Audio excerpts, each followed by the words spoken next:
welcome to the Reality TV Self-Help Podcast in the City Recap edition. And I am fired up about episode 5, mostly because Amanda, I didn't think I could get more pissed off at her, but seeing her yell in such a rude way over what? That's what's so bizarre, is how are you screaming at her? Amanda is just a woman who loves to take her shit on other women, and she never challenges men, and it's really hard to watch and see and take. We see Kyle and Kenny talk about that whole train conversation that led to Andrea freaking out on Kenny, and Kenny getting all pissed at Andrea about the murky comment about Whitney and Kenny's relationship. Kyle says it was a miscommunication, it was a misunderstanding. Kyle says, I only brought it up because I related to it. That's why I was talking to Andrea about it. Kyle tries to show I wasn't trying to throw shade at you guys. Kyle said, I think our problem, as in his and Amanda, is there is no spark. We're like roommates that aggravate each other. So glad they're not together. Kenny says, no bueno for that. Kenny thinks Amanda and Kyle can get back to a good place.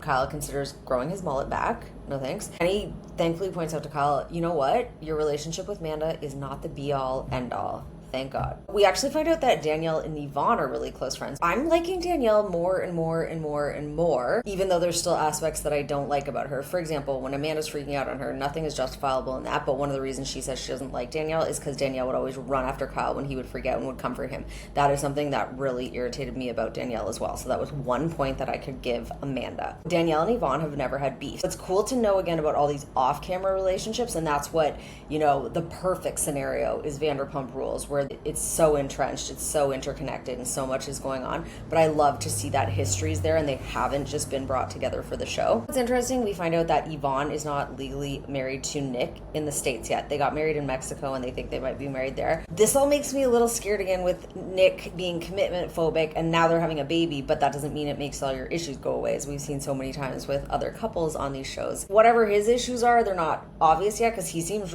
how he comes across is really sweet. And Yvonne, I love her. I think she is very sweet and she is such a catch, and so I hope that he is a good guy to her, because I like her a lot. Then we see Kenny's paid a PI, private investigator, to find his dad. This was starting to build more understanding of why Kenny is fucked up in the way that he is. When he was around 13 or 14, I don't know why his dad was living in London, but he did mention his dad having a whole other family. We find out later in the episode that his dad is married to a woman named Debbie, I believe, and they're living in Florida. I got the impression that his dad is American. Maybe he just had a job in London. Don't know the details of that yet. He says that they fell out of touch 25 years ago, so that would make Kenny 38 or 39 years old. Kenny starts to explain he would lie to people and conceal when they would ask, where's your dad? And he just felt this need to really prove himself, as all of us who have abandonment issues do, to go over and above to show your worth, because we've had experiences, and Kenny's had experiences that don't create an intrinsic sense of self-worth when one of your parents is not there for you in the way that they should be. That's all happening. Then we see Amanda saying, I have so much going on in my life. She says she's going to be half-assed but present in the most Amanda way possible. We're switching gears, I should have said this, to the trolley thing that Kyle's rented. Kyle is so good at promotion.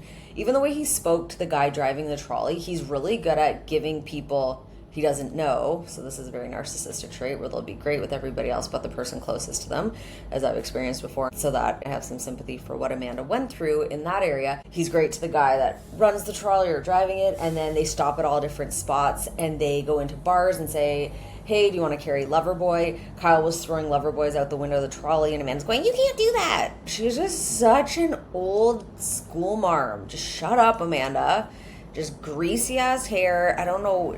You can't even wake up and shower, it seems, which is really sad, but she's just so ugh.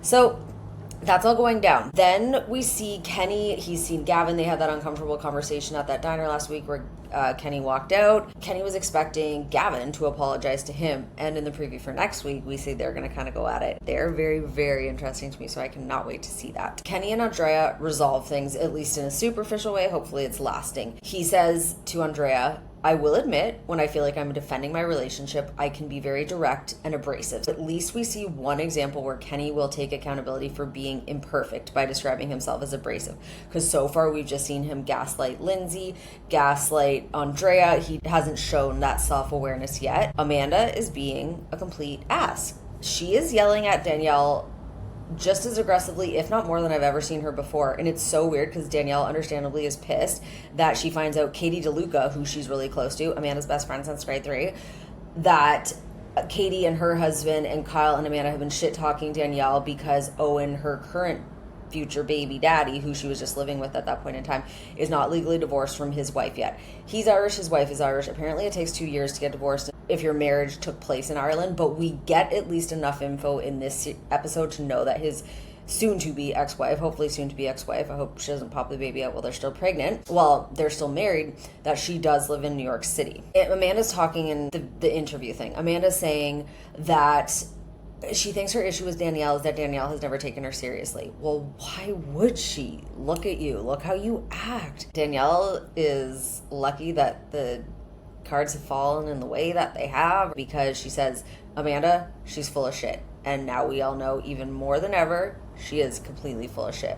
Danielle eventually reaches a breaking point, though. She gets emotional and she gets off the trolley and she's yelling, you tried the wrong one, bitch. Owen stays on the bus, and then Kyle's still getting more nasally louder, so we know he's wasted, trying to talk to Owen, and then Owen's going, he doesn't talk, he shouts about Kyle. Amanda and Kyle, clearly they're so unhappy, but they're putting it on Danielle and Owen. Then we see that Kenny finds out his dad is alive, and he gets to talk to the dad's wife for a little bit, and she says, we've been trying to find you. So that's kind of where that leaves off, and clearly we want to know more. Amanda is then sitting on her ass, as per usual, while all these people who are paid to move around her are moving her out of her and Kyle's place. Amanda, it's so just, oh my God, till the end, both of them are contributing to this. She goes, you came home at midnight last night, the night before I was going to move, and you went back out after midnight. You came home. She says, you brought a woman home. Who's this woman? But it's like, what were you going to do? You're moving out the next day. Were you going to cuddle the night before you moved? Kyle's still doing whatever the hell he wants, and Amanda is still whining and crying about it. Thank God you're moving out, Amanda, because nothing has changed in 10 years. Amanda's trying to act like, because she spent one night alone,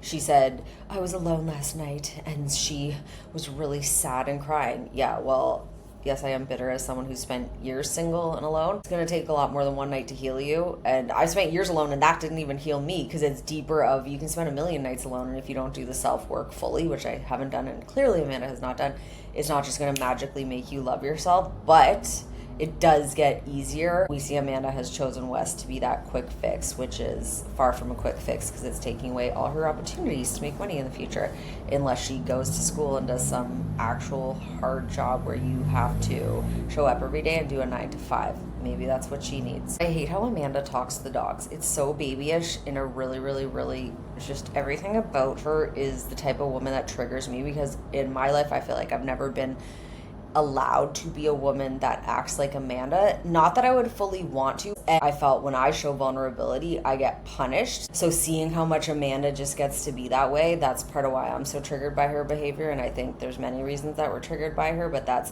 one of them for every person that's had to be a lot stronger to survive than her. She's a 34-year-old woman who is a limp noodle. There is something to be said for someone who survives being on a show, because there is what I'm talking about right now. All this criticism they get, that's the hard part of being on the show. But if she can just drop $114,000 or whatever she paid Kyle for the apartment, then you've been rewarded very, very well for what you've done. The other funniest thing is Amanda going to Kyle, well, thank you for taking accountability for your actions, from the last night that they're in the apartment together. Please do not try to teach people about how to take accountability for actions, Amanda. No, Kyle has not been taking accountability for his actions either. Then we see this preview of Gavin and Kenny fighting. We see Kenny going to Gavin, you thrive on toxicity and drama.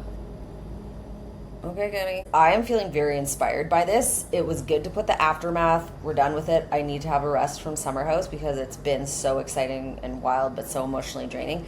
I'm ready to pour my heart into In the City. If you listen to this, thank you so much. Please follow this podcast on Apple Podcasts, Spotify, YouTube. Please give it a 5-star rating. Drop a comment. That would be so much appreciated. If you listened to this and you had fun, I'm so glad I could offer you a few moments of relief, hopefully. And let's just see what else this season brings. And I'm already going, well, what is this reunion gonna be like, when Danielle can go off on Amanda going, you're gonna talk to me, showing the clip of Amanda freaking out on Danielle. Now let's talk, lady, and about how you even were lying about the fact that you're still legally married. I hope everyone has a wonderful night. Thank you for listening. Bye-bye.